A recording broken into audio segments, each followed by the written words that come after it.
보합세를 보이고 있고 전세도 임차인 우위 현상이 지속되면서 주요 지역 신규 계약 전세가의 하향 안정화 흐름이 이어지고 있습니다.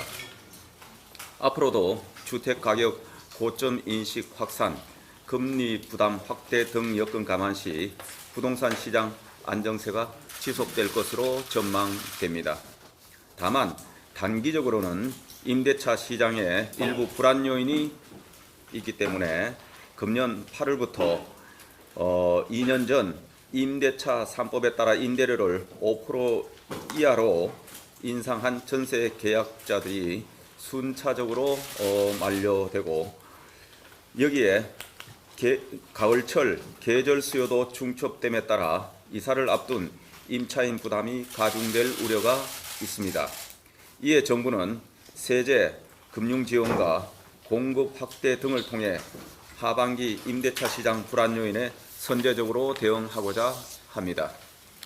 우선 계약갱신 만료되는 임차인에 대한 지원을 강화하겠습니다.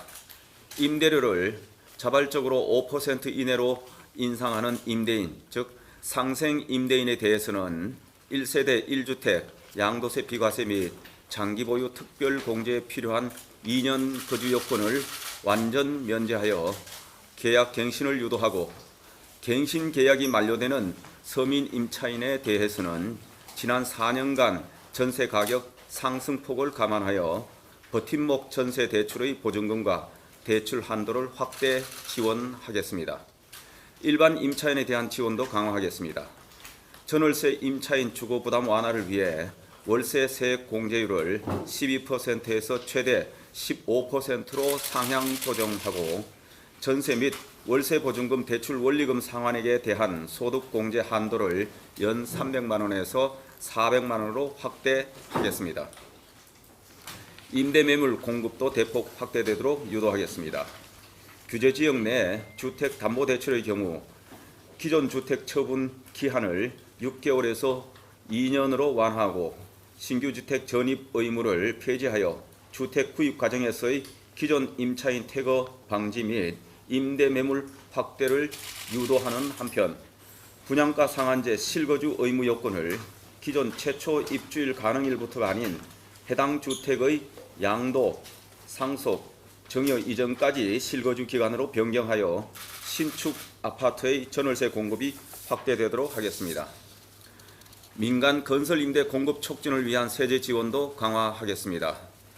그간 주택 가격 상승 요인을 반영하여 임대주택 양도 시 법인세 추가과세 면제를 위한 주택가액 요건을 6억 원에서 9억 원으로 완화하여 서울, 수도권 임대주택 공급을 촉진하고 10년 이상 임대한 건설 임대주택에 대한 양도세 장기보유 특별공제 특례 시한을 금년 말에서 2024년 말까지 연장하겠습니다. 임대차 3법과 관련해서는 시장 혼선 최소화, 임차인 주거 안정 기여 방안 등을 종합 감안하여 합리적 개선 방안을 모색하고 국민적 공감대를 형성해 나가겠습니다. 오는 3분기에는 임대차 시장 안정화 방안과 함께 서민 주거 안정을 위한 부동산 시장 정상화 과제도 역점 추진하겠습니다. 과도한 부동산 세부담 경감을 위해 취득세의 경우 생애 최초 주택 구입 시 소득 가격 제한 없이 누구나 200만 원 한도 내에서 면제 혜택을 받도록 하여 수혜 대상을 대폭 확대하고 종부세는 세율 조정을 포함한 근본적인 개편 방안을 7월까지 확정 세법 개정안에 반영토록 하겠습니다. 주택금융 실수요자의 부담 완화를 위해 40년 만기 보금자리론에도 체증식 상환 방식을 도입하고 우대형 주택연금 가입을 위한 주택가액 요건도 완화하겠습니다. 아울러 분양가 상한제의 가격 산정 기준을 합리적으로 조정하여 주택 공급을 촉진하고 주택시장 상황을 감안하여 규제 지역에 대한 조정 방안도 6월 말까지 마련토록 하겠습니다. 또한 3분기에는 청년에 대한 생애 주기별 맞춤형 주거지원 패키지와 주택 250만 호 공급에 대한 입지, 유형, 시기별 공급 계획도 구체화하여 발표하도록 하겠습니다.